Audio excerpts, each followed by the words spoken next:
दोस्तों, इतिहास में कई ऐसी घटनाएं रही हैं जिसके बारे में कई बातें कही जाती हैं। इन घटनाओं से जुड़ा सटीक सत्य कोई नहीं जानता, इसलिए इन्हें रहस्य मान लिया जाता है।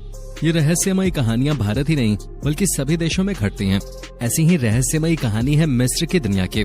दुनिया के लिए मिस्र हमेशा से ही रहस्यमय रहा है। यहाँ से जुड़ी कई कहानियों पर रिसर्च हो चुकी है, लेकिन फिर भी सटीक तौर पर कई कहानियों की सच्चाई का पता नहीं लग पाया है। और उन कहानियों में से एक कहानी ये भी है कि मिस्र की सभ्यता प्राचीन समय में आज के दौर से भी ज्यादा मॉडर्न थी, तो वो आखिर कैसे लुप्त हो गई।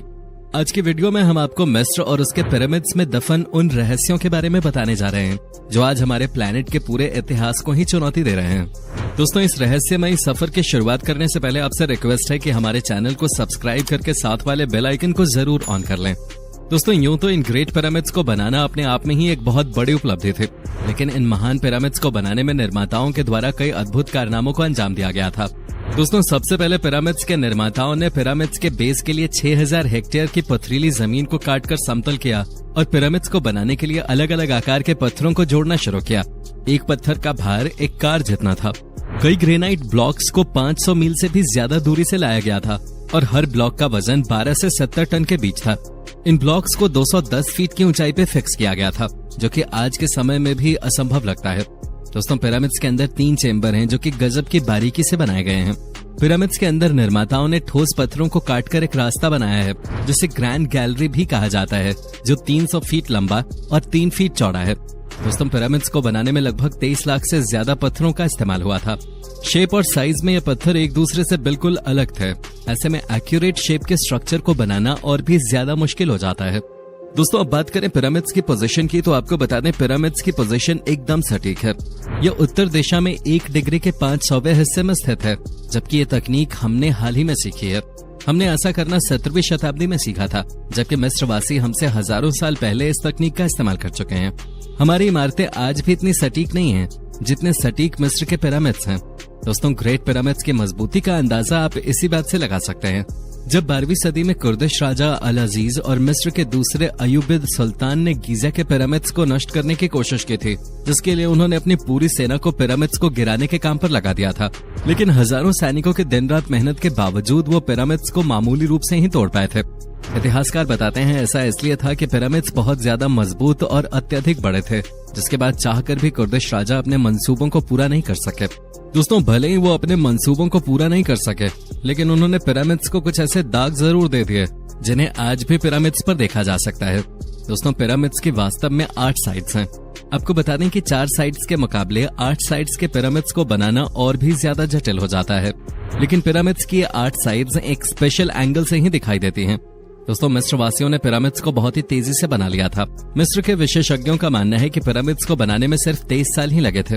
लेकिन सोचने वाली बात तो यह है कि पिरामिड्स को बनाने में लगभग 23 लाख ब्लॉक्स का इस्तेमाल हुआ था, और अगर उन्होंने 12 घंटे के शिफ्ट में साल के 365 दिन भी काम किया होगा, तो उन्हें हर पत्थर को खदान से काटने, उठाने और उसे सही स्थान तक पहुंचाने में सिर्फ 2.5 मिनट का ही समय मिलेगा। दोस्तों, उस जमाने में मिस्र वासियों के पास न तो पहिए थे और न ही स्टील। ये जानकर हैरानी होती है कि पिरामिड्स को सिर्फ कॉपर की छेनियों, स्टोन हैमर और रस्सियों की सहायता से ही बनाया गया था। दोस्तों, कई विशेषज्ञों ने पिरामिड्स के आर्किटेक्चर पे बहुत ही ध्यान से अध्ययन किया। उन्होंने पाया कि पिरामिड्स की दीवारों के ब्लॉक्स को आपस में इतनी बारीकी से जोड़ा गया था कि उसमें एक रेजर ब्लेड भी नहीं जा सकता था। इसके अलावा पिरामिड्स में कुछ ब्लॉक्स को इस तरह फिक्स किया गया है कि उनकी शेप और साइज दीवार की दूसरी तरफ के ब्लॉक्स की हूबहू मिरर इमेज है। इस तरह की तकनीक के पीछे कोई न कोई वजह जरूर थे। वास्तव में अगर आपको ऐसी इमारत बनानी है जो काफी मजबूत हो, तो उसे हेट्रोजेनस शेप में बनाना होता है, और पिरामिड्स के निर्माता इस तकनीक को भली भांति जानते थे। यानी कि 4000 साल पहले मिस्रवासी जानते थे कि भूकंप प्रतिरोधी इमारत कैसे बनाई जाती है। दोस्तों, प्राचीन मिस्र की लिपि को हिरोग्लिफ्स कहा जाता है, और इस इमेज में आप जो हिरोग्लिफ्स देख रहे हैं, ये अब तक के सबसे रहस्यमयी और विवादित हिरोग्लिफ्स हैं। इन तस्वीरों को देखने के बाद आप सोच रहे होंगे कि प्राचीन मिस्र वासियों के पास कोई न कोई मॉडर्न टेक्नोलॉजी जरूर रही होगी, लेकिन ऐसा कुछ भी नहीं है। वास्तव में ये तस्वीर कोइंसिडेंस से बनी है। ये मिस्र के 2 फराओ सेती 1 और रामेसेस 2 के नाम हैं, जो आपस में मिल गए थे। जब इन्हें अलग किया गया तो ये तस्वीर सामने आ गई। मिस्र के विशेषज्ञों ने लग्जर टेम्पल में स्थित रामसेस 2 के स्टैच्यूज की बारीकी से जांच की, तो उन्होंने पाया कि इन स्टैच्यूज को बहुत ही अविश्वसनीय रूप से तराशा गया था। वहाँ पर इस तरह की 2 मूर्तियां हैं। जब इन दो मूर्तियों की पिक्चर को एक दूसरे के ऊपर रखा गया तब वैज्ञानिकों ने पाया कि ये दोनों मूर्तियां एक दूसरे की कार्बन कॉपी थी। ये मूर्तियां जियोमेट्रिकली परफेक्ट थीं। आज की आधुनिक तकनीक का इस्तेमाल करके भी ऐसी प्रतिमाएं बनाना नामुमकिन है, जबकि इन्हें 4000 साल पहले हाथों से बनाया गया था। दोस्तों, मिस्र अकेला ही ऐसा देश नहीं है जहां इस तरह की वास्तुकला देखी गई है। दुनिया में ऐसी 9 जगहें हैं जहां बिल्कुल मिस्र जैसी वास्तुकला का इस्तेमाल हुआ है। उनमें से कुछ जगहें हैं ईस्टर आइलैंड, नाज़का, कुस्को, सैक्सेबैमन, ओल्लेंटेटाम्बो और माचू पिच्चू। इन सभी जगहों पर बड़े बड़े पत्थरों की जो दीवारें मिली हैं, उन्हें ठीक उसी तरह बनाया गया है जैसे मिस्र में स्थित लक्जर टेम्पल और बाकी मंदिरों की दीवारों को बनाया गया था। रिसर्चर्स का मानना है कि इजिप्ट और दुनिया की अन्य ऐतिहासिक इमारतों में कोई न कोई कनेक्शन जरूर है, जिसके बाद उन्होंने अपनी रिसर्च में पाया कि Easter Island, Nazca, Ollantaytambo, Machu Picchu, Giza, Petra, Mohenjodaro, Khajuraho, Pyay, Sukhothai और एंकोर वैट, ये सभी ऐतिहासिक स्थल आश्चर्यजनक रूप से पृथ्वी पर एक सीधी रेखा में स्थित हैं, जो पृथ्वी पर एक परफेक्ट सर्कल बनाते हैं। ये सर्कल वहीं पर खत्म होता है जहां से हमने शुरू किया था, यानी कि ईस्टर आइलैंड पर। दोस्तों, आपको क्या लगता है, क्या ये सभी जगहें कोइंसिडेंस से बनी थी या इन्हें किसी खास कारण से बनाया गया था?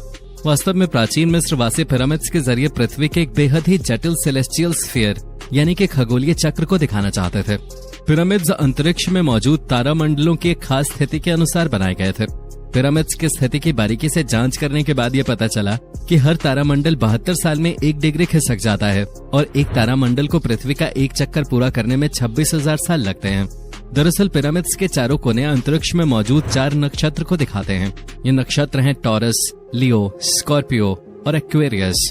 दोस्तों, पिरामिड्स 2 परफेक्ट एक्सिस पे बने हुए हैं, जिनके नाम है उत्तर और दक्षिण गोलार्ध एक्सिस। दक्षिण गोलार्ध एक्सिस पर स्फिंक्स बना हुआ है और स्फिंक्स लियो राशि की दिशा में ही स्थित है। इतिहासकारों का मानना है कि स्फिंक्स को पिरामिड्स के बहुत बाद में बनवाया गया था, लेकिन हो सकता है कि वो गलत हो। इस ट्रायंगल को देखिए, ये बिल्कुल पिरामिड्स के आकार का ही है।